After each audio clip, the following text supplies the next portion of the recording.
çevirendim ben. Arkadaşlar şehriyara kışkırtma veriyor, hazır olun. Kemerleri bağlayın. Çok mındar bir kışkırtma hazırlamışlar.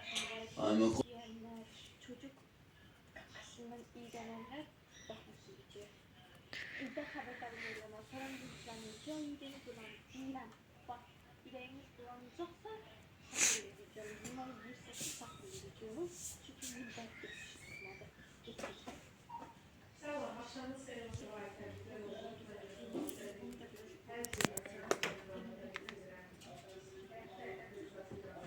Arkadaşlar geldi eve garajda var. Çıkıntının bir köprüden kuran olmasın. Bakın arkadaşlar. Ay sendromu diye bir şey her defa var. Şimdi ben altını değişmişim. Yemeğin başına.